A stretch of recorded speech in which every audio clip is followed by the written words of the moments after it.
Cold open. We grew up during peak sitcom. Seinfeld, Friends, The Fresh Prince. But those shows were diamonds in the rough. This podcast is not about those diamonds. It's about the rough. Some sitcoms were briefly popular in their time. Some were canceled almost immediately. You probably won't recognize most of these, and you'll ask, that was a show?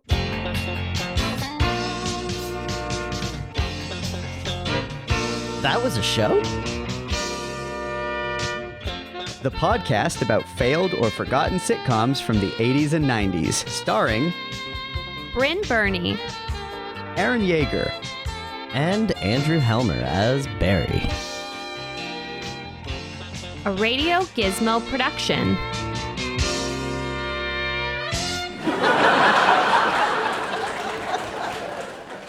Hi, everyone. It's October 1st here as we record it, so probably October 15th as you're listening to it. Mm-hmm. Aaron and I are in summer clothes Yeah, here. October 1st in Toronto.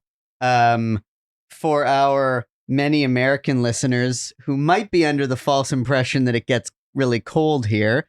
It does get cold does here. eventually. It's not year round. Yeah, we get at least 2 to 3 weeks of very cold weather. January is generally frigidly unpleasant, but October 1st, I'm in shorts. And when I say I'm in shorts, I don't just mean indoors. I was outdoors in shorts. Yeah. So there's that.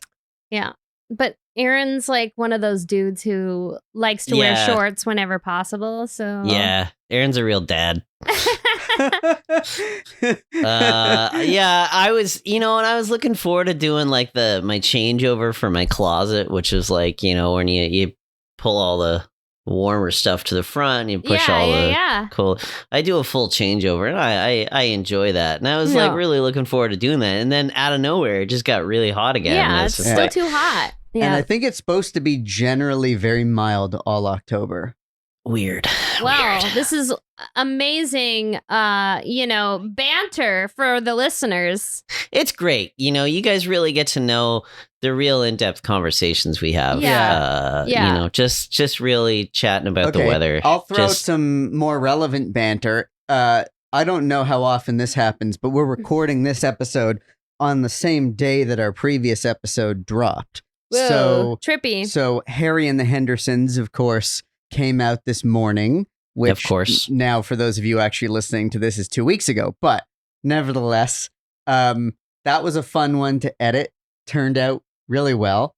Yeah. And fun episode. If you haven't listened to it yet, listen to that one. It's a fun episode. Really fun. Yeah. Bigfoot lives, Bigfoot. It's one of our ongoing sort of series within a series of adaptation shows. So check that one out because it's fun.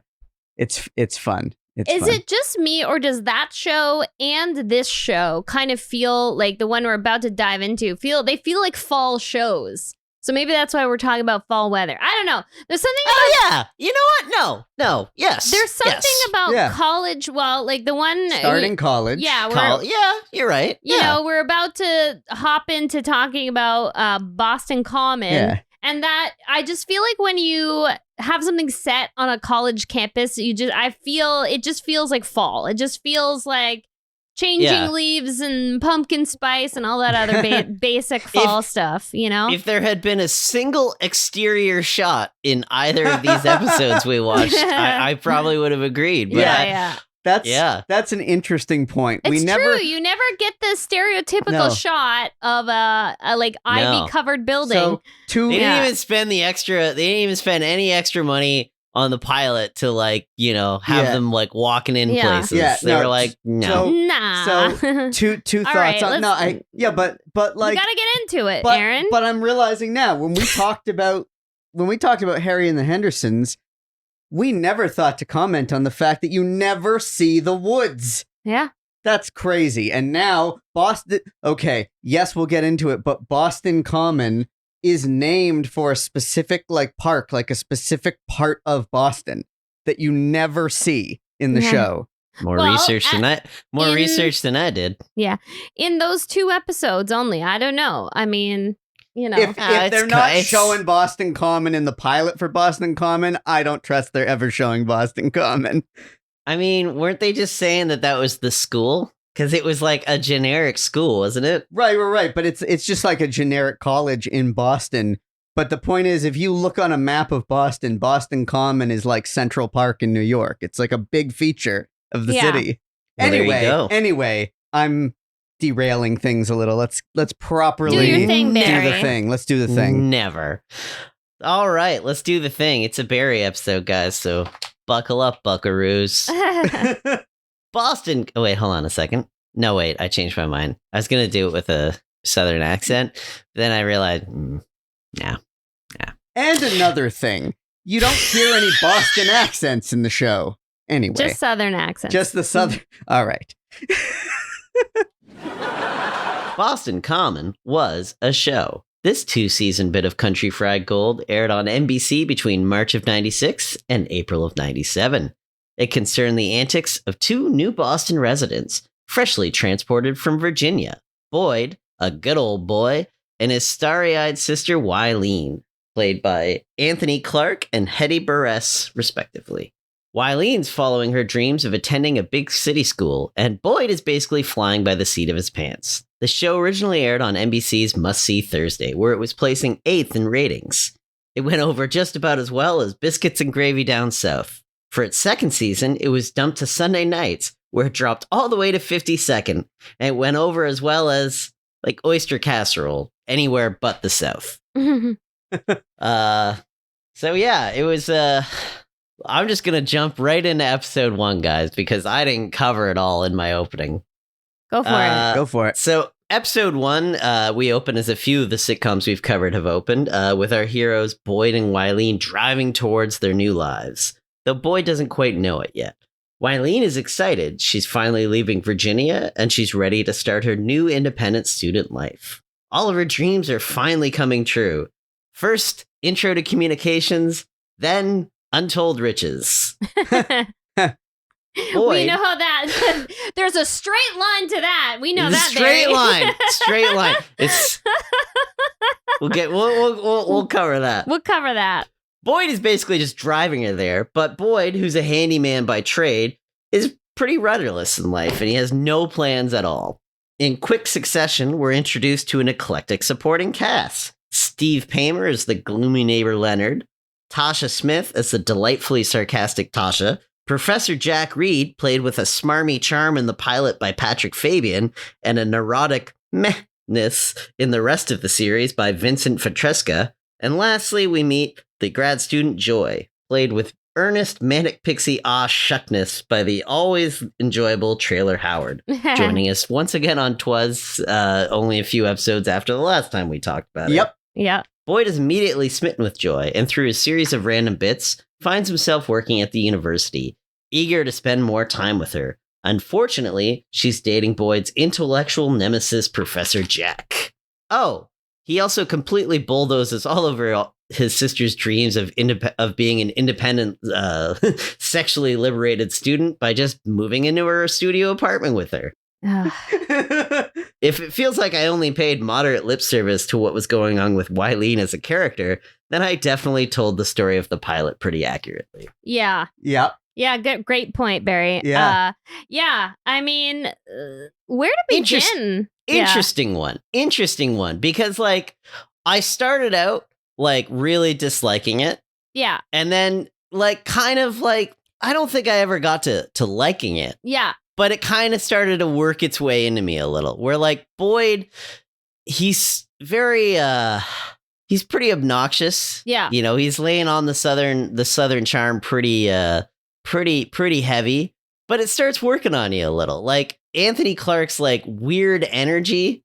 Yeah. I kind of got into. Like, he has such a different, just.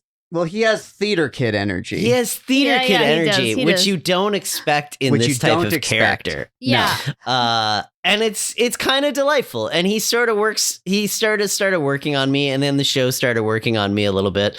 And because of how much he was working for me, it led me to, like, really dislike the second episode. which we'll get into later. But So intro to communications. You gotta love a good intro to communications. Yeah.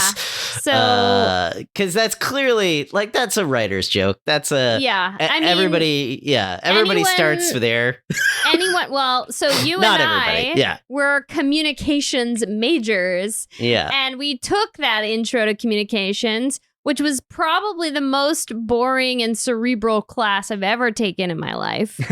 And I struggled to stay awake every time. It was at 11:30 in the morning, 3 days a week or something. I don't want to say what year because it was a very long time ago. I'm very uncomfortable with how long ago it was. But I remember dozing off frequently and having to get up for bathroom breaks just so that I didn't pass out. Oh, man. And barely understanding what was happening. And it's like, it didn't really reflect the rest of the comm studies classes that I took, but it felt like they were absolutely weeding people out. And it was like a weird, I mean, it was a huge course because like you're covering a lot of ground. We were in it with a lot of people from a lot of varying degrees, backgrounds. It's like definitely a 101 class that like business people take it, like it's a I wonder if this is your equivalent to the course I took, of course, in the film school that I went to.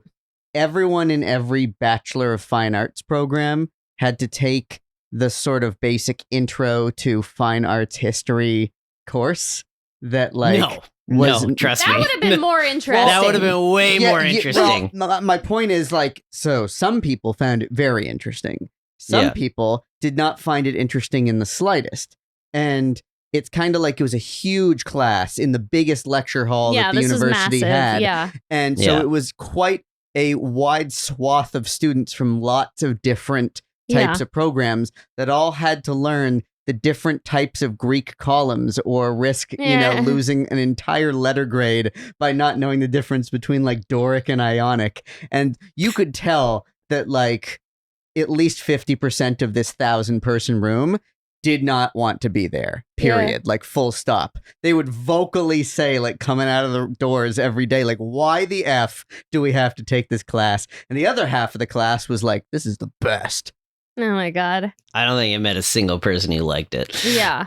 But like off track. Yeah, off track. So off track. I could definitely relate to some of the feelings expressed by Wyleen when she was in that class. yeah, especially like I like Wyleen, especially as the show went on. I liked her more. Yeah. So did you guys watch this show when it was on? Because I definitely did. I could see Anthony Clark being like a young crush for you. Yeah, no, I don't think he was, but I did like the show for sure. I definitely, I enjoyed the show, and I watched it. They were pairing it with with friends. So chances are I did. I must have. I think it was like I definitely think there was some. I wish if I would have watched more of the show. Mm-hmm. I probably would be able to like tell you guys exactly what I like latched onto back then, because there was definitely a quality about it that I really enjoyed.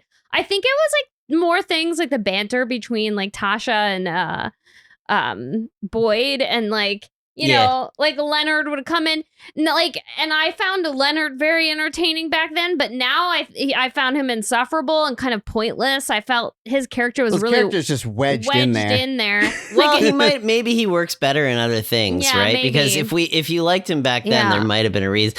I sort of liked Leonard in that, like, I like that they both sort of adopt him. Yeah. And they both sort of just start bouncing off of him. He's and just their like Eeyore, you know? Yeah. Like they're like, it's funny. Sort of funny in that way. I just want to say I'd never watched this show. Yeah. And of all of the shows that we've reviewed in a long time, this is the coldest I've ever gone in on one, because I did not even bother to look at Wikipedia before watching this. That's funny. I went in absolutely stone cold, no idea what this is about, other than it takes place in Boston. So I picked the show, and also did not look into it, read the Wikipedia. It just sort of popped up on my YouTube feed, and I was like, we'll do this one.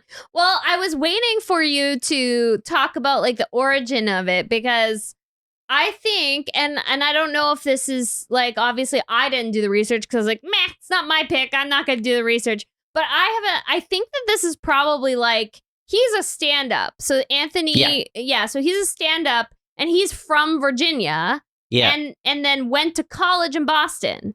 And then did stand-up in Boston. So this is kind of his story. So I think it's one of these cases where it's like a vehicle for a comedian. You know, like that formula that was hugely popular back then, where they would take a comedian and they would kind of take aspects of their life and just develop a show around it.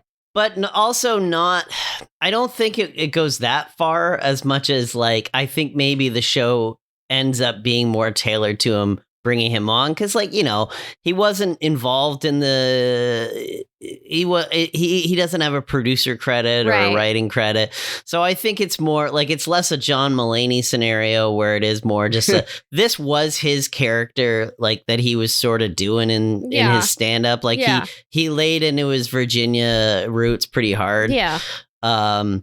And I think that just sort of naturally came about, like, as they were exploring it. Because, like, I mean, really, that's the whole show anyway, right? Like, he's just talks a lot. He just talks a lot. He does. You're right. He's folksy AF. He's very folksy. Him and Tasha, you're right. Tasha was the first thing that started working for me. They have a good banter. I like them. They do. Yeah. I wish they would have gotten together instead of him. I thought this was a show about teachers, but then Boston Public is what you were thinking of. Yeah. Which was that was not even a sitcom. That's a drama.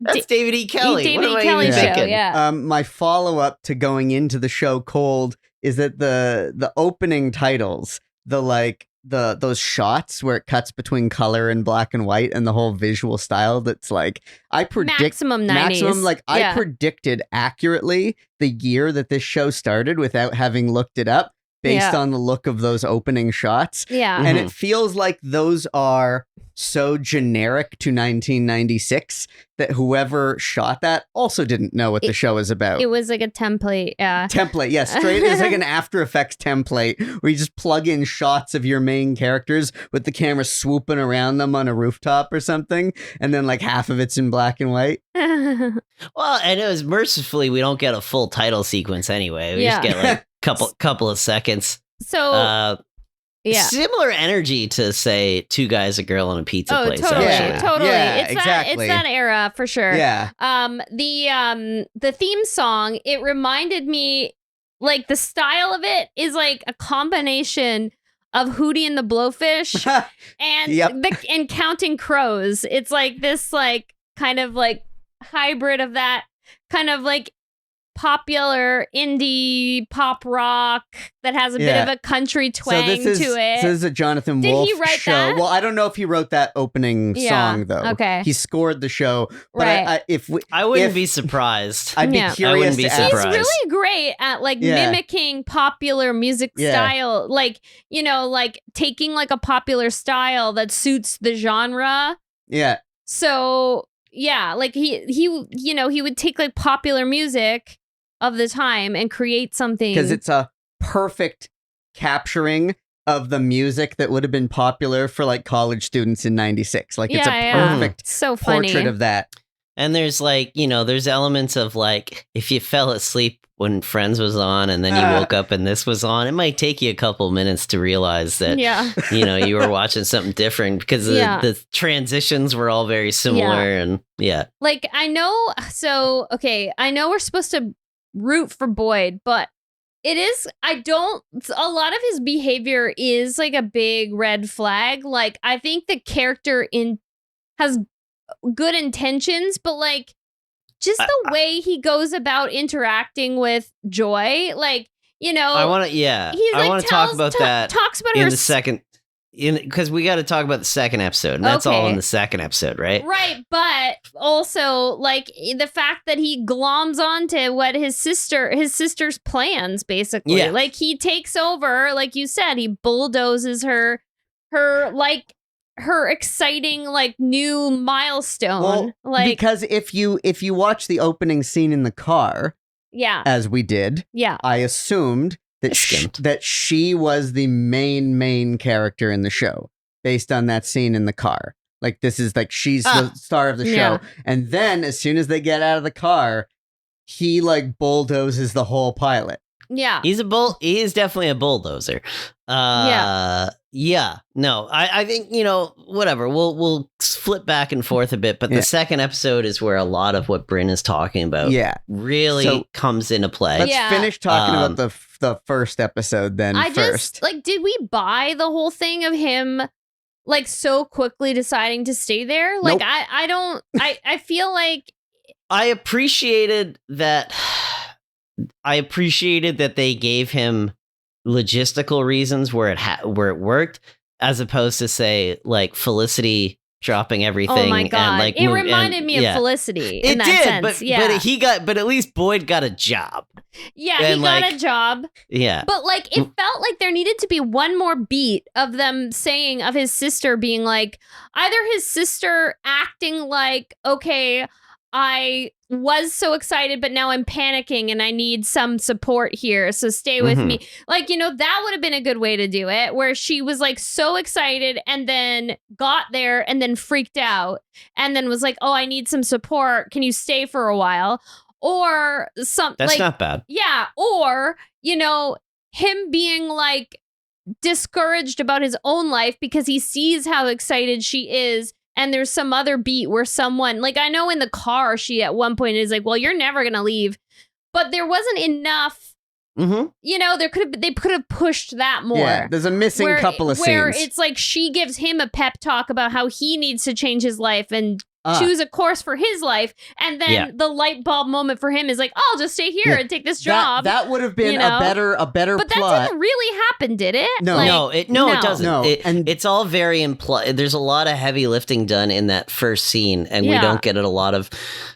We can imply emotional reasonings behind these things. Yeah. The actors are putting it in there, but the writing isn't. That what you just suggested would have been a better plot if she spent the whole first half of the episode trying to convince him to like leave home and do something new and different and exciting with his life, and she just keeps trying to pressure him to do that, and eventually circumstances backfires because then you can get a funny where she's like, I meant get your own life, not mine, that kind of thing. If she had been pushing him and it backfired, that would have been funny. Because just to reiterate, I don't know if we said this, but like he was only supposed to be driving her up there, which I thought was like kind of a cute like plot line. Like it kind of warmed my heart a little bit, this idea of the brother taking the trip with her and dropping her off, and it was supposed to be this whole thing, and then and then he just frickin' stays there with no real motivation besides a crush and a job. And speaking of that job, let's talk about this Gen X job trope that we cannot relate to at all. It's great. It's a real Waylon Smithers. Can a man walk down the street in this country without getting offered a job? Exactly. It feels like, oh, could you even imagine just that idea that you walk in and you just do something helpful, and someone's like, you're hired. You work for me now. Work full-time for me now. And then it's just, like, what? And negotiating up on the salary, negotiating themselves up on the salary. Yeah. Well, I'm going to give you a job. What? Okay, $450 a week. I don't even know who you are. 500. And they just, like, didn't even really negotiate that far up. Well, it's like one of those things like back then, like a trope and like things that young people in the 90s would complain about is like, oh, don't sell out. Would have been nice to have the option to sell out in our 20s because there were no jobs in our 20s in like 2008. Like, it's not only that, but like he's hired to be like kind of like a handyman, which sort of makes sense. Like, because he that was his job back home. Yeah. He very, very cleverly and quickly fixes a thermostat problem that's going on. You're like, okay, cool. He's gonna, and then like all we get after that is him like working the desk, and you're like, did you guys forget that you? Like, why is he working the desk? Isn't that Tasha's job? Like, Yeah, what did is you his forget job, that then? he just works, he just generally works there. That's it. Because they wanted her near her so that there could be witty banter. If he was actually hired as a handyman, he'd never be in a scene with someone else, and he'd be like off in some basement or hallway somewhere else, and you'd get no dialogue out of that. Sure you could if you wrote it better. For one, you don't need the other handyman character because he's dead weight. So you just have her as the one trying to get him to do things around the office, but he won't stop talking long enough to do them. Like that. It writes itself, but they didn't want to. So I know that Boston Common is like an iconic park, like you said, but isn't that little loungy area where they work, isn't that also the Common? Yes, they are in the student common. They are in the student common. Well, they call it the student union. They keep using the word union. So it's like the CAW Center, Barry. I don't think they use the word common in the show. Then you're right. Then no, that's also, I inserted that myself, and you're right. That's not right. That would have been good. I will say, like, a couple of gags that made me chuckle a little. One was on the drive, how he puts the sticker on her face when she's sleeping. It's a stamp. Stamp. So that's even, like that's a 90s. Yeah, but then it's still on her face. We still use stamps. But like 20-somethings don't just have them readily in their cars. Like, that's true. But the fact that she still had it on her face in the next scene and doesn't notice it for ages. I appreciated the mileage on the stamp, because I was like, and also they have the two of them kind of fighting with each other a little bit, like physically as brother and sister. And the fact that they took that gag, which could have felt very forced, far enough. They took it far enough where he's just like they're basically wrestling and fighting with each other. And then at one point, when he lets his guard down, she just punches him in the stomach so hard that he falls to the ground. And that was kind of funny. I liked their dynamic. I thought they were a fun duo. And like, I appreciated the one gag where she goes, I'm going to have so much sex in this room. Like before he decides he's moving in, she's like, oh, I'm going to have so much sex in his room. And instead of the like typical response that you would get back then of the, oh, I'm protective of my little sister. He was like, too much information. Yeah. He was all like, he was kind of like, I don't remember what the response was, but it was definitely like, good for you. Like it was like a response. And I was like, oh, that's refreshing. That's not your typical, like, you know, kind of, weird patriarchal response. Yeah, I like the relationship. Yeah. I think that like elements of the relationship could have definitely been used to anchor him there more. Like, even if it's not like, I don't even hate the idea of them just being too codependent on each other that they can't separate. Exactly. That would have been good. Like, again, all of this is in there. It's just not. It's not hammered home in a not hammered home way, which you kind of have to do in a sitcom, now, What about that moment, when Traylor Howard, her character, is kind of like taking an interest in him just because he's from Virginia and wants to make him like the source of like her PhD research. Oh, that was cringe. And it was cringe and the peak cringe. And I say this guys, please don't. Stop using these terms. I say this at the risk of losing our Virginia listeners, but that line where she says Virginia's history is so amazing.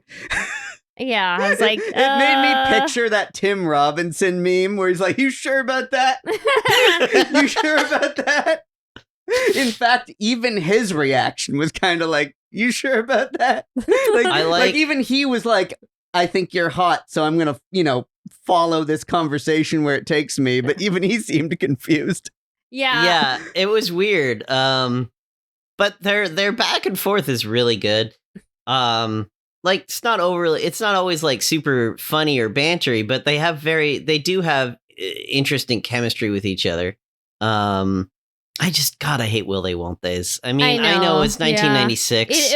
That was the trope of the era, It still is. It was like the biggest one. Yeah. I mean, I don't know. I don't really like watching it too. I didn't really find myself endeared to her character at all. Like I found her to be like annoying and pretentious. Like she was cute because she's just cute. Like Traylor Howard is just like just like a little like delightful sprite, you know, like she is like a very, and you know, she's certainly, you know, was like a very bright character and very like intelligent, but I found her to be like kind of like pretentious and kind of like elitist. And I'm like, why would he even be interested in her remotely? You know, like, I don't know. Yeah. It's weird. There's elements of it. Like I'm a big fan of people. You know, I've already said this before and I'll say it a million times in life. I'm a big fan of when characters are being funny and making jokes. Yeah. I'm a big fan of another character laughing when they tell a joke, because otherwise it's so ridiculously uncommon in sitcoms for people to laugh at each other's jokes. Yeah. And there's a few things that he says that she laughs at, and that endeared me to them because I was like, thank you. The guy is trying to make this character laugh. It wouldn't make sense to not laugh. But like most sitcoms, like you watch an episode of Friends and they're telling jokes one after another, and it's just dead-faced. Yeah. You know? It's like those clips when you watch The Big Bang Theory and they take out the laugh track and how awkward everything is because people are telling jokes and there's no... Yeah. It's so weird. But yeah, second episode? Yeah, let's get into it. Yeah, sure. Episode 2. So, episode 2 is Boyd and Wyleen settle into their new lives. We finally get a separate plot for Wyleen as well. Yeah. In this one, the stress of her new life is becoming overwhelming. And she's, you know, after having a breakdown after class, she meets a mature student who's also having a very hard time. But then her Debbie Downerness gets a little too much for her. Yeah. And then that, you know, that's the whole plot. Boyd, on the other hand, continues to hang out with Joy after learning about her boyfriend, who is now a completely different actor. And he's been offered a job in California. So Boyd goes into full-on sitcom sociopathic schemery to get him to leave so they'll break up. And, you know, as this is the second episode and they just hired this new actor to be a series regular, spoiler alert, they do not break up. Yeah. This is the episode that really... It frustrated me so much because in some respects I wasn't hating watching it because I like Anthony Clark's energy, mostly his energy. I like Hedy Burress's, you know, her charm was starting to work on me. I was, but this is all sitcom stuff and I get it. And it's 2023 and we've gotten out of this unless it's like Always Sunny or something like that. But it's so weird to just see like how commonplace in 90s sitcoms it was just for men to just like scheme. I know. To date women. It's disturbing. Or like just to like, and not even like scheme, you know, we're not talking like Ted Mosby throwing a party 3 days in a row to hang out with somebody. We're talking about somebody like, you know, breaking laws and like deception, you know, calling people up and getting the, you know, offering them fake salaries and like getting, and like just as like if that would work. Yeah. As if that would work. He pretends he's from Stanford to try to get Jack to accept a job there. Well, he gets the neighbor to pretend. He gets Leonard to call. He gets David Paymer's younger brother Steve to do the call. But yeah, like you said, in a show like It's Always Sunny, when you have characters that are explicitly villains, like Dennis Reynolds, then sure, that makes sense. Then that makes sense. Then that can be funny. Or Seinfeld, it's baked in. We know George is wrong if he's doing shit like this. We know that he's being a piece of shit. But when you have a character who's supposed to be I don't know if heroic is too strong a word, but it's supposed to be a sympathetic character that you applaud, it's weird to watch those plots it's now. Especially weird here, and I think this is why it was bothering me. Because, again, typical sitcom scheming, it pisses me off usually, but like not to this extent. Yeah. And I think it is because of the way that Anthony Clark is playing this character. He has such an honesty and earnestness to him that he seems like such a nice guy. That it's such a tonal whiplash to see him being so devious. Yeah. And then that makes you even more mad because you're like, it's all fake. Well, and then you're like, this guy's a piece of shit. Yeah, but it's the whole nice guy trope that a lot of people talk about. It's like, I'm the nice guy. But then they turn out to be like a worse piece of shit. Especially he moved there. Because he met her once. Yeah, that's disturbing and like that's stalker level weird. Yeah. That's a full Felicity.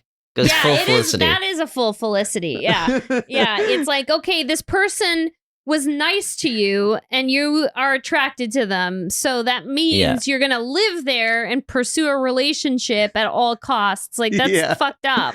Yeah. Like, how many times in life have we had like a fleeting flirtation with someone that literally was like, that's it for the rest, But and instead it's like, well, I guess I'm moving to a different city. Yeah, like that's... and moving in with my sister. Yeah. And like chose, ruining her life, I did choose to not view the pilot that way in that, like, that's how the show describes it, like when you look up the descriptions. But I felt like he moved there because he had nothing going on and then he got the job and stuff like that. Yeah. And then the Traylor Howard thing was a bonus. Right. But this episode, I was just like, ugh. Yikes. Ugh. It was so slimy. At one point tells her how, like, that she smells really nice and she's not creeped out at all. Like, No, she is. Yeah, she is. She plays that creeped out. She goes, thanks, I think. Yeah. I did like the scenes. Don't murder me. Yeah, exactly. I did like the scenes with Wyleen in class and like with the friend. Like I really felt for her, like, because I thought you might. I was like, I've been in that position where not in undergrad or anything, but like when I moved to Toronto from a small town, like you have those moments where you're kind of like embarrassed and everyone can sniff your earnestness and your your naivete, and they can smell it on you and they treat you like garbage. Like I've had that experience in my life where I've felt intimidated by people around me and stuff like that. And like, and then it was cute that she met this woman, and it was like annoying because they made it seem like she was so old, but she was only 34. She was actually 32. Oh, yeah. No, she was 32, right? She was 32, right? She's like, is it because I'm 34? And she's like, I guess. And she's like, I'm only 32. Yeah. But yeah, that was weird. And yeah. Well, and I get it. She is a mature student, and like the age is right for it. Like you can also do an older one too, but I get what they're trying to do. But also, like I don't get why we're treating her as like so old when, especially because like, come on, like. Anthony Clark's probably in his 30s too. Yeah. Episode 2 endeared me more to her and way less to him. Yeah. It kind of flipped the script on episode 1, because episode 1, he seemed like, okay, he's a fun character. I don't know if I like this show, but I'm interested to see where this is going. And then she didn't seem like a super well-defined character. And that was not the fault of the acting. Yeah. No. But episode 2, it kind of flips it on that, where she becomes more endearing, even though she, again, doesn't get enough screen time. And he's still bulldozing the episode. Yeah. But the little bits of her that you get, you're like, I would see more. I'd like to see more of this character. And then when he's on screen, you start thinking like, oh, he's just a big phony, like you said. And maybe it gets better. Like I could see it getting better. Again, none of this, like, it pissed me off, but also like part of me was just like, it's just typical sitcom stuff. And I've been doing this podcast for so long that I'm just starting to see, these characters so shallowy and hollow. Yeah. And like, they are just tropes thrown together in a bag, like a lot of it. Because, like, how much scheming did like Ross or Chandler or Joey do. All of them did it. Yeah, like every man in a sitcom would do these like scary puppet master moves just to get a date with a woman, and the woman, despite being very bright, would never find out unless like she overheard it. Yeah, he doesn't get any come up. Like it gets thrown back in his later, face. I don't know, but I don't know. It's like they get together. Oh yeah, I think eventually I can't remember where the series goes. I just remember kind of like elements of it. I remember it in a very superficial way. Like I do think that they have a moment. I think they get together. I don't know if it's one of those things where they sort of like, officially start dating, or they admit that they have feelings. I don't remember how it goes down, but now I'm like curious. Well, she's clearly already into him. Like, there's a few moments in the first two episodes where she's sort of chemistry. Yeah, there's definitely something there but it's almost like it feels kind of like he's like a fascination for her because he's like so different from what she's used to. Also, the character, her character has no like life outside of that one common room that we see. Like, the only things we know about her is that she's a grad student and that she has a boyfriend. It just sort of, So, I mean, it's not like as far as we know, he's her only friend. Yeah.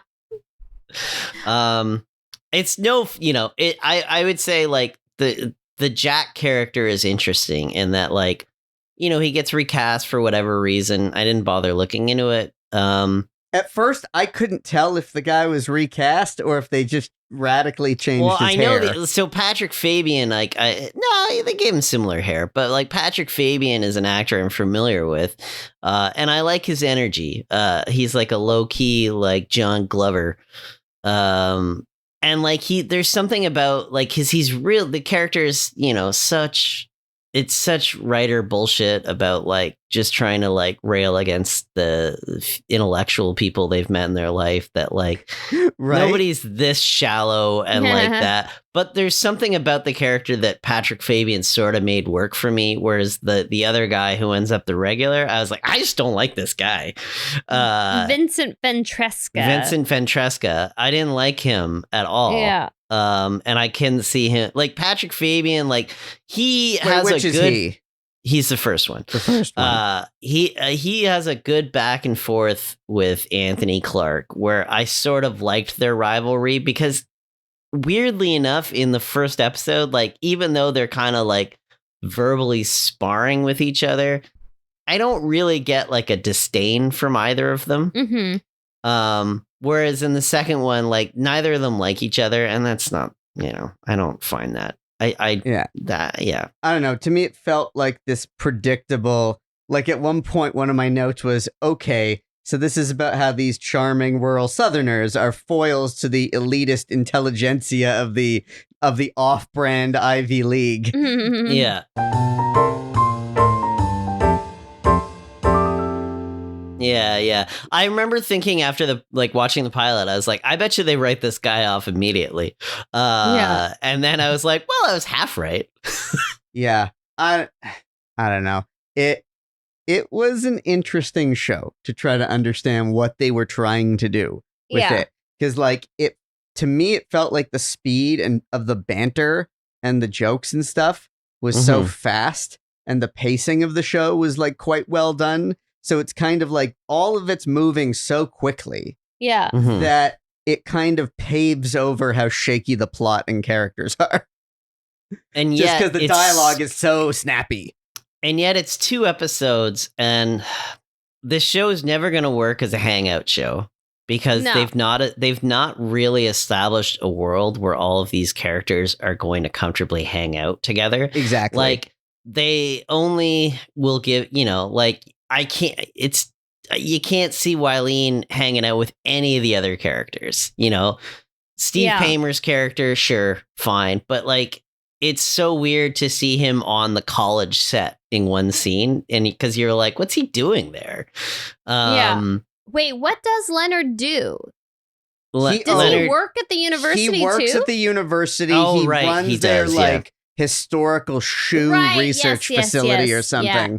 So he is. You're right. Yeah, and then he just happens to also be their neighbor. So so he does. It is not that weird that he's there. It's weird in general that he's there. Like he feels wedged in. But they don't live in a. We should make this clear. They don't live in a dorm. They live in off-campus because housing. Apparently that was cheaper somehow. Which I don't understand. No, that either. can be true. That was the case when I went to university. Oh yeah, for sure. Yeah, that's possible. But I really wish for Wyleen's sake that she had the dorm experience because she was so excited about college. Well, she got to. Yeah. She got to just share a room with her brother. I appreciate a unique sitcom set that's not quite like something we've seen before. But at the same time, I'm like, so wait a second. One of the main standing sets for this show is going to be a weird, like, giant bachelor apartment where a brother and sister share the same, like, half bedroom, half living room with, like, a hot plate. And then there's, like, a guy, like, a grown-ass man with a job who lives across the hall who, like, hangs out with them, even though he, like, seems to hate everything. Yeah. Like, yeah. I wish we had, like, a weird old guy who like, who, like, hung out with us when we moved to the city. You know, I mean, we had one, but he hated us. Oh, yeah. He hated our guts. But he didn't come in and, like, give neurotic spiels and, like, no, we didn't have to talk him off the ledge, you know? No, but he would have. Yeah. Oh, man. Yeah, it's a mess. The show's a mess. That's all you can say. I mean, it's, but it's so funny. Like, again, it's been interesting. 96 was like a big year for me watching sitcoms, like about, because like 11 years old. Yeah, like it was like very formative, obviously, because I remember this. I remember Townies from that time. I remember like lots of these other shows, and I'm like, I really like watched like every primetime sitcom back then, I guess. Oh, absolutely. So I'm sure I must have seen this. Like, again, I wouldn't have watched it on the Sunday night though, because nobody would. Yeah. Like, how can you take a show that was doing so good in ratings and do that? Like, who did they piss off? I don't know. Like, it blows my mind. What was the like thing that took its place? Like, obviously at this point, Friends and Seinfeld were both on Thursdays. Seinfeld. So the 96 to 97 season would have been Seinfeld's second last. Yeah, Seinfeld was always one of the later ones. You got Friends, Seinfeld, and Frasier. And then they would have always Will and Grace? Maybe? And they were trying Will and Grace started. They were trying to make a go of the single guy. Concurrently to this. I want to know. I want to know the tea. Was it like... Because it does feel like they took this show out back and shot it. I mean, is the fact that, you know, so the this single guy was Brad Hall's show. This would have been the single guy replacement. Oh, okay. Because this is 96 and single guy was 95 to 96. Right. Oh, okay. Because this was a not even a mid-season replacement, because this is a March, so this was like a late season show. Had a small first season. So yeah, when did Will and Grace start? Around I think in 97 or 97. Like 96 or 97. Let me see. 98. No, 98. No, okay. So like a while after. Was it Veronica's Closet? Remember Veronica's Closet? While you're looking that up, the high point for this episode for me was in the class when what's her name? The main Wyleen. Yeah. In the class, and Wyleen's talking to some dude there with a tattoo, and she makes reference to someone with a tattoo down their back and uses the expression vertical smile to refer to someone's butt crack. I liked that. Which I thought was pretty funny. And then the most confusing part of it was how it felt like the class, if you actually listened to anything that the professor said, it sounded like it was basically capitalist propaganda. Which did a little, to be honest, like, communications classes in liberal arts schools are not usually I can attest to that. Hardcore pro-capitalist propaganda. So it really did feel like you were saying, like the writers wrote that character to be someone that they could just take the piss out of. So they're like making him someone that's like explicitly not likable. Yeah. Oh, no. Okay. Sorry, I did look it up. So, no. So, Single Guy was 95. First season was 95 to 96. Boston Common came in right around then. And then the Single Guy, when it came back in the fall, Boston Common moved to Sunday. So, Single Guy could have its time slot back. Suddenly, Susan is the show that started that probably kept it off of Thursday night. Oh, that makes sense. Yeah, They really wanted to push that Brooke Shields, you know. Because they would have had two slots open on the thing, so they could have had a Single Guy and Boston Common. Yeah, but it was suddenly Susan that took it. Okay. So and we're of course talking about, as we've called it before, the 90s NBC Gen X universe. Yeah. No, well, it was just called NBC's Must See Thursday Night. Must See Thursdays, Yeah. but they're all Gen Xers hanging out in a big city. Yeah. Yeah, a lot of them. Single Gen Xers hanging out in a big city with career and dating angst. So suddenly Susan and Just Shoot Me and Will and Grace and Veronica's Closet would all be coming up within the next year or so. Yeah. Yeah, I looked up Veronica's Closet. It was like a little later. So, I don't know. It's interesting. I was like, oh, I'd like to cover Veronica's Closet. But then It was I'm like, 97. We could easily do it. but it's like Kirstie Alley, man. Like, it's just. We've covered Scott Baio. I know, that's true. Yeah. If we can talk about him, then we can talk about her. We've covered some real humdingers on this one. Yeah. So I want to ask, because there's a particular kind of trope that happens in this episode. And I feel like it needs a name. Remember how when we used to like make a point of naming these things? What do we call the sitcom plot trope where a character selfishly meddles in someone else's life, then it backfires, so they need to reverse course and meddle again just to kind of reset things back to the way they were? What do you call that? Because that is such a sitcom thing. It happens so it's often. Double meddle? I don't know. Double meddle? It's the double meddle. That's not bad. Yeah. That's not bad. Yeah, I mean, it's just schemery, really. You know? Because for context, for the listeners, we talked about like Boyd scheming to try to date the Traylor Howard character, Joy. And so he's scheming to give the guy that she's dating, that professor, like this better job offer at Stanford. Then the guy takes the job, but then he realizes she's going to move there with him. Mm-hmm. So then he realizes he has to remeddle to get the guy to turn down the job so that she can stay there. And the sitcom logic of how he gets the guy to turn down the job, which is to scare the guy about earthquakes in California, is such a silly scene. Like, it is so silly. So big. It goes so big. So big and He's so pulling dumb. out maps. He refers to the San Andreas Fault as Susie San Andreas. It's a lot. It's a lot. Yeah. And I mean, like, the trope of making a major life decision based on a crush, like, that, you know, what is that? Like, that is a trope, but and what is that called? That's the Felicity. I just call it the Felicity. The Felicity. Yeah. Okay. A full Felicity. A full Felicity. Which can also be haircut related too. Yeah. That's true. And my favorite version of the double meddle, the silliest version ever, that's so dumb that it knows it's dumb, is Elaine dealing with the Seidler, working in Jay Peterman's office. That is like the Tic Tacs. That is clearly like just subverting this trope with what is the most fucking stupid version of like low stakes bullshit.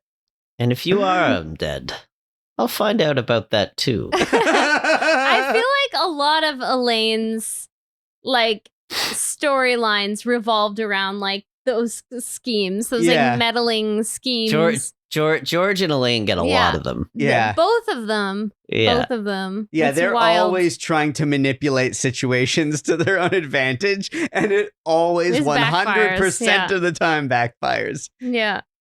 Oh, man. I did like man. the a lot of like Tasha's one-liners were very fun. Like I liked when she watches Boyd get all like nervous around Joy. She's like, "Oh look, Forrest Gump found love." Like, that I laughed at that. Yeah. She's the we could argue she's the best part of the show. Like, she's also a bit of the a only breakout one character. I thought she's also the one that like Boyd doesn't work on her. Yeah, like, exactly. She sees right through him. Yeah, she sees right through it, and therefore we like her because, like, you get like, because she's this character who. Oh, what are the guys in the Muppet Show? Statler and Waldorf. Yeah, she's like that character for this show, where she's just kind of observing all the bullshit and commenting on it from an arm's length. So yeah, she's a good character. I would hope. I loved her. Her dead straight, like him being like, she's like, she's on a break, clocks back in, and he's just trying to like be folksy with her and be like, oh, I can relate, like I'm a working guy too. And she just dead serious looks him in the eye because you can relate to being a young black woman. Yeah. And he's just, and only to amuse, doubled down on that, only which was, like, to amuse herself. Yeah. Like, I would hope that as this show continues, her character continues to like get those scenes and keep growing as a character. I'm not really willing to watch more of this show to see what happens, but yes, she's it would have been great if she had more stuff. She's the only completely likable character. Yeah. That is well, very true. Wyleen is likable, but they don't give her enough. They don't give either of them enough. No, you're right. You're right. Wyleen works. Wyleen works. It's meant to be Boyd's show. But so I thought I went into this under the impression that it was supposed to be an equal hander between her and Boyd. And that doesn't seem to be the way they actually play it. You started the network show with the scene with the conventionally handsome, folksy, big performance comedian character, and you assumed that the woman was the main character. Yeah. Well, okay, I guess. What Hollywood are you watching? I was giving it the benefit of the doubt that since the opening scene seemed to be setting up the idea that this was all about her adventure going away to college and moving to a new city, and he's just like the supporting character brother that's giving her a ride. That's a better show. And again, I did no. That's a better show right there. Yeah, and again, I did zero research, so when I watched that first car scene, I didn't even know his character would last past the car. Boyd scheming, icky as it is, would be a little bit easier to handle if he was just the fucking side character. If we're used to him like Barney Stinsying, being a schemer and being all gross and shit, that works better if Wyleen's the main character calling him on his shit. But no, nobody's calling him on his shit. That's another great comparison. The Barney is it Stinson or Stinson? Stinson. Yeah, like it's from the beginning of that show of How I Met Your Mother that that's the kind of guy he is. So it's not gross and shocking when he schemes. It's just that's the character. It is gross, but it's not shocking. It's like, oh yeah, he's like a sociopath. They telegraph to you, the audience, right away. This is what you're going to expect from this guy. Yeah. But also they telegraph to the audience, there is going to be some heart in this show, and you're not going to get it from him. You're going to get it elsewhere. And the problem with this show is that, like, it feels like the aggregate takeaway from those two episodes, watching them back to back, is he's the main character of the show, and you're supposed to both find him, like, genuine and earnest and friendly and charming, but also get behind his ridiculous schemes and borderline stalker level behavior simultaneously. I mean, there's the thing. It's like, it's how much you trust audiences, right? 2005 trusts that there's an audience who gets that Barney is a stock sitcom character, gets that he is, it's built in right from the get-go. You know what he's about, and you know that the show doesn't condone it. 1996, it's murkier because I don't know where the writers feel about these schemes. I feel like they think I'm on his side. And I feel like they're not commenting on anything, right? Stinson is a comment. He's a character that could only exist because of 3.5 decades of other lecherous characters on sitcoms. He exists because we know who he is, whereas this guy is just one of the other ones, just problematic behavior for the sake of it.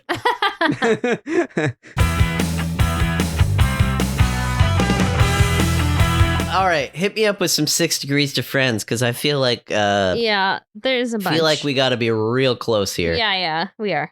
Anyone want to tee me up? That was me teeing you up. Oh, okay. It was. Usually I tee you up. I know, that's why I got confused. But anyway, I was trying to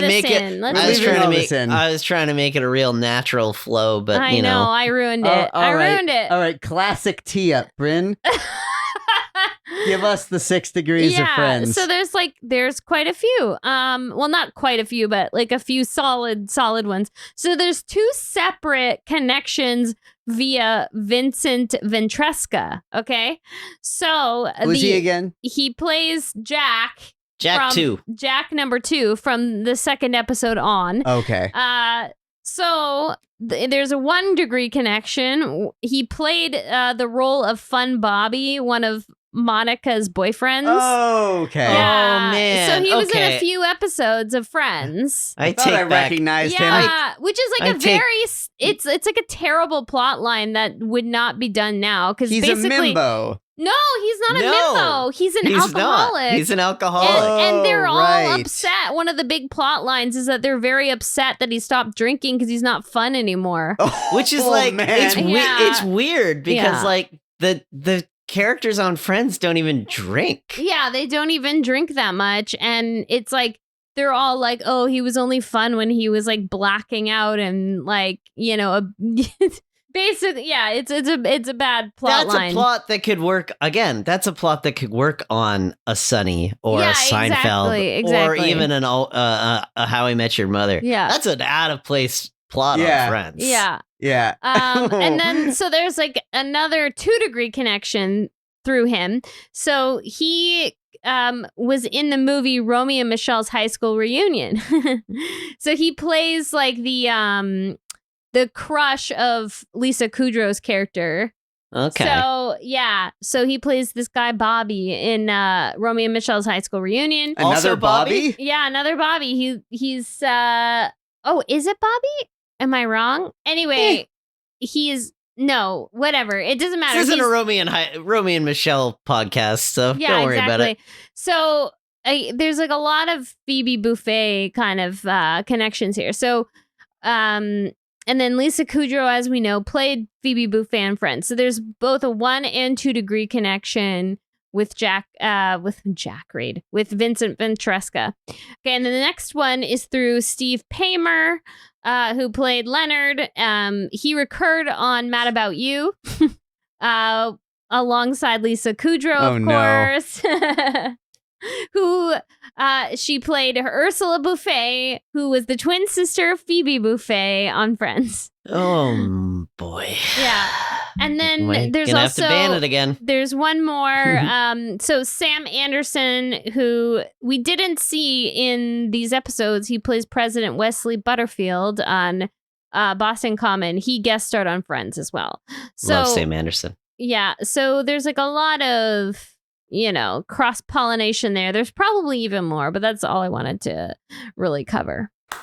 I I'm gonna jump in with my reoccurring segment that isn't a real segment as weird Buffy and Angel connections here. Yeah. Is this is so dumb, but it's just a joke I've always enjoyed, is that when Cordelia Chase moves to Los Angeles and gets her first big apartment, she's always very excited because her neighbor is who she's always refers to as Stephen Paymer, David Paymer's brother. And like she's excited because you got to come to her party later because Stephen Paymer might show up. Oh my god! Yeah. So when I saw him, I remember just being like, "Oh, this guy's a real guy," and then I was like, and I never even put because I've seen this guy, and it never put it together that he was David Paymer's brother. Stephen Paymer. He was in a lot of sitcoms, like we'll get into. And you would know, and you'd know who David Paymer is as soon as you looked at him. I'm character actors. Yeah, I'm looking up now. Very funny actors. David, how do you spell that? Paymer. Pay. Okay. Yeah, of course. Yeah. David Paymer. And then Steve Paymer looks exactly like him, so it doesn't make sense why I wouldn't have put it together. Steve Paymer. You're real time in this for the audience here. We've done a lot of Googling on but wait Mike here. Wait a second. So I thought this guy was like, I don't know. David Paymer? I didn't realize this was two different people. No. Well, yeah, they look so similar. Yeah. I think also, I thought it was so I'm like, it's I'm like, he was in everything, but it's like, no, some of that was his brother. So no, but that's hilarious. Steve Paymer was in quite a bit, so they both were. They both kind of play the same kind of guy. But like they both play. If you look up Steve Paymer on IMDb, I'd like to point out that a lot of his credits are producer credits. Yes, and he was a producer on Mad About You as well, a writer-producer on Mad About You. So he was like kind of like Paul Reiser in that way, like kind of like was like did the comedy acting and also the writing and producing. Yeah, he was that kind of dude. Well, let's talk about their cares then. Yeah, let's do it. Hit us up with the spinoff. Yeah, so Anthony Clark, we'll start with him, who of course plays Boyd. So he continued to work on TV. One of the funny credits I saw that is definitely a Twas show that we have to do, or a Twas show that we'll have to do is Soul Man. So he co-starred. I have picked it out several times. I was just looking at that because Steve Paymer was a producer on that. Yeah. So he co-starred in Soul Man with Dan Aykroyd, which was like a short. Yeah, another short-lived sitcom. So we're absolutely doing that show because I remember that show as well. I don't think I watched a ton of it, but like obviously the theme song was "I'm a Soul Man." Yeah, and it's Dan Aykroyd, so you gotta. So he was in that and like kind of popped up here and there in lots of like comedies as a guest star, but then he's most well known for being in the series Yeger. So it's kind of like one of those, I don't know. I find it to be a bit of a forgotten sitcom of the early aughts, but it was like, it was kind of like a king of Queensy kind of thing about a couple different couples. Mike O'Malley was his first big, it hit syndication real quick. It was one of those. Yeah. It's kind of like if you like Everybody Loves Raymond and it would have been a CBS kind of. Yeah, it's kind of that vibe for sure. It's a real like take my wife please. Exactly. Exactly. This is a subgenre of sitcom that we could call the take my wife please genre. Yeah. It's all like it would take us hours just to list all the shows like that. It's for people who are very unhappy in their lives. Yes, to watch. Exactly. And as far as I could tell, like he's still kind of, he does comedy still. He's still kind of pops up here and there. He hasn't really done any acting since 2012, but like he's still like out and about and doing comedy stuff. So next we have Steve Paymer, who we already got into. So he's appeared in so many TV comedies like since then. Like his career just, kept going. He kept kind of playing these he's a solid character actor. So he's appeared in Third Rock from the Sun, King of Queens, Everybody Hates Chris, Will and Grace, and a lot more. Next we have Tasha Smith. So she has had a really long and storied career. She co-starred in The Tom Show, which is kind of funny, soon after this, which was Tom Arnold's short-lived series. We should also investigate.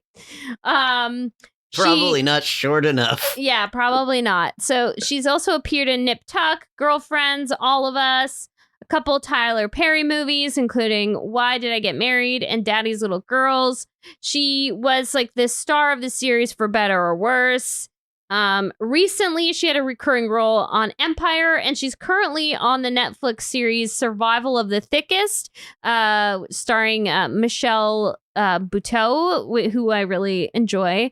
I just started watching it. It's pretty fun so far, but, I'll give it more of a shout out the more I watch. Hedy Burress, who played Wyleen, of course, recurred on The Closer and ER. She's guest starred on other very popular shows, including House, CSI, Shameless, Cold Case. Most recently, she's been doing a lot of voice acting for video games, including Final Fantasy and several of its spin-offs, as well as The Walking Dead. So that's kind of been her niche in recent years. Traylor Howard, who I feel like we just talked about in our Two Guys and a Girl episode, or as I prefer it, Two Guys, a Girl, and a Pizza Place. So soon after, it's funny because soon after she did Boston Common, she was in two pretty big movies. She was in Dirty Work and Me, Myself, and Irene. And then after that, she landed Two Guys and a Girl. And then following Two Guys and a Girl, listeners will remember she's done a few things, including The West Wing, The Division. She had a short-lived series with Alfred Molina called Bram and Alice. And then, of course, she's very well known for being in Monk. Which I've still never seen even one episode of Monk. Yeah. It's so funny because I just assume it's a show that you would love. Oh, that's funny. I mean, it's Tony Shalhoub. He's pretty awesome. So Vincent Ventresca, as mentioned, he had that that interesting role in Friends. He's also appeared in series like Jack and Jill, The Twilight Zone, Cold Case, Monk as well. So he reunited with Traylor Howard on Monk, CSI Miami, Psych, Nashville, and most recently The Rookie. He also co-starred in a short-lived sitcom called Complete Savages with Keith Carradine, which seemed kind of funny. Interesting. Keith Carradine, huh? Yeah, that's an early 2000s. So it's kind of David. out of our... Yeah, it's not David Carradine. It's Keith Carradine. I love Keith. Keith's great, but it's not as excited as David Carradine doing a random sitcom. I find Keith Carradine very attractive. Yeah, same. That's pretty much what I meant. Yeah, he's yeah. I have literally no idea who you're talking about. No, he's great. Keith Carradine. Is he the oldest Carradine or is he the youngest Carradine? I don't know. Who the hell knows? He's great. There's a couple Carradines. Yeah. And then, so I'll just call out a few of the other interesting recurring characters. So Zach Galifianakis was in 5 episodes of this, and none of the ones that we watched. But, we all know what he's been up to since then. So that's kind of interesting that, I wonder if he and Anthony Clark knew each other from the comedy scene or something. Who knows? But DC Douglas, Sam Anderson, Margot Kidder, Karen Blankhead, and Roger Reese, they continued to work a ton and hadn't slowed down since. They're all very successful actors. Roger Reese sadly passed away in 2015, but was working right up till, the very end of his life. So, yeah. So, again, even though this show was a dud, everybody did just fine after. Including, the writers as well. They kept doing stuff. It's just another one of those funny, little blips in the history of most people's careers. I noticed Genji Kohan was one of the writer-producers on this, and she went on to create Weeds and then the Glow. Co-creator of this show is Orange is the New Black. It's a Kohan. Oh, right. Kohan. Sorry. Yeah, he's like the creator of the show. Yeah, he went. Yeah, but he is also one of the creators of Will and Grace, I believe, or maybe I'm wrong. Sorry, we can cut that out if it's wrong. I don't. Mad About You, maybe. No, so one of the main writers was like a big Will and Grace.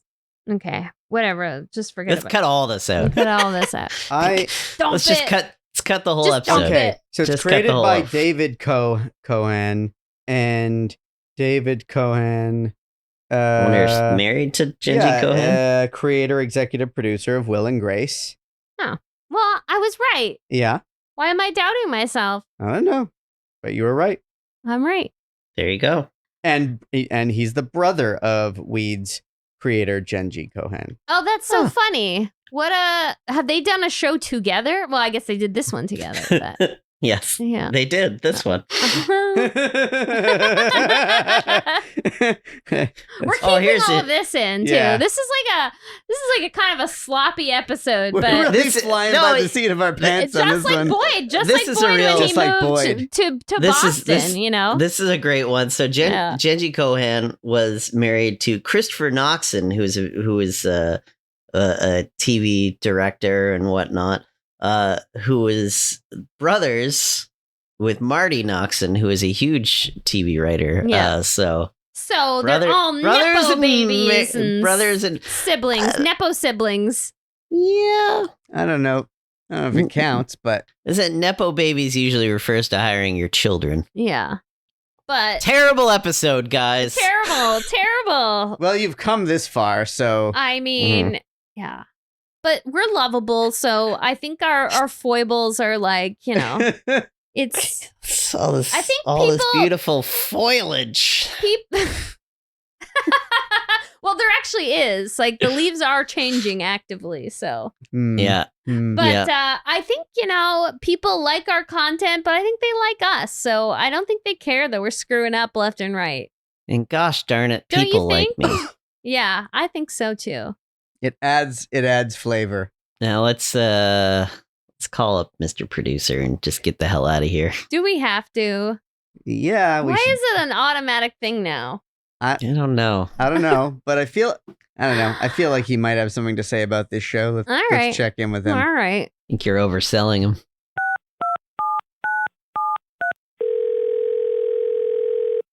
Hey, kid, what's salting your tomato this week?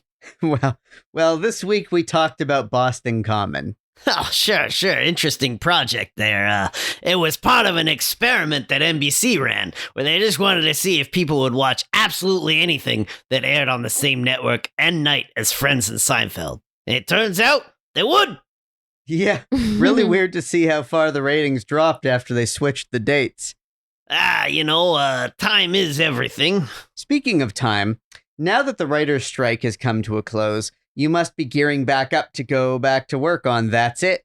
That's it! Yeah, sure. We got a full week of meetings going on this week. Gonna start in a whole new direction of the pilot. Get some real new fresh blood in the writer's room. Call some of the big guns in. Sorkin, David E. Kelly, Shonda, Ryan Murphy. Wow, those are some pretty big names, and they're gonna work on it? I mean, no, but we called them. You gotta call them. Maybe one of them has a cousin or a nephew looking to break in. I mean, that's how I started a long, fruitful relationship working with Patricia Knight Shyamalan. And did any of them have a cousin or nephew looking to break in? No, not as such, no. But still, we got some good kids coming in. Eager kids. Well, that's good. I'm glad to hear you're going back to work. Yeah, sure. Yeah, me too, kid. Me too. You sound unsure. No, it's nothing. It's, I'm excited, sure. Been in this job damn near 4 decades now. Why wouldn't I be excited? I don't know. Kid, I gotta go. I'll talk to you next time. Oh, okay. Talk to you then. Did he sound a bit off to you? I mean, in comparison to what? I don't know. Just not his usual self. Very melancholy. Guy didn't mention pickles once. Yeah.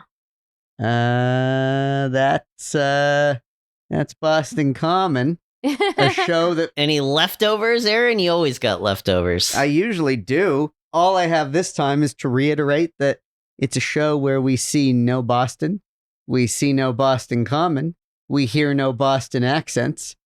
It's pretty much just a show that takes place at a college. And there's no connection to Boston at all. It's weird because we're laying so heavy into the Southern accents that you would think that, you could have had a real field day mixing in some Boston in there. Yeah, like countering it. What with it being, arguably the most entertaining accent in America, or so says most modern popular culture. I mean, it's a pretty great accent. Yeah. I wish I could do a good impersonation of a Boston accent for this podcast, but I'm not even going to try because I know that I can't.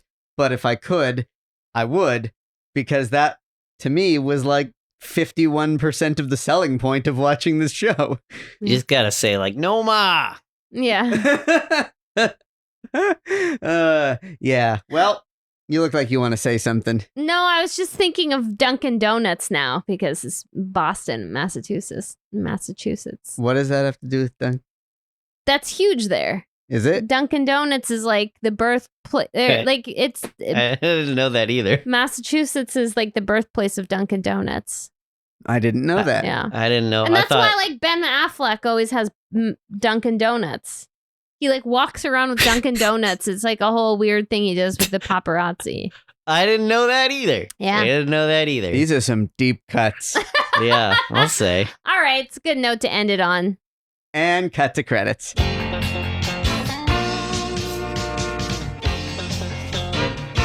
That Was a Show is created and hosted by Brynn Byrne, Andrew Barry Helmer, and myself, Aaron Yeger.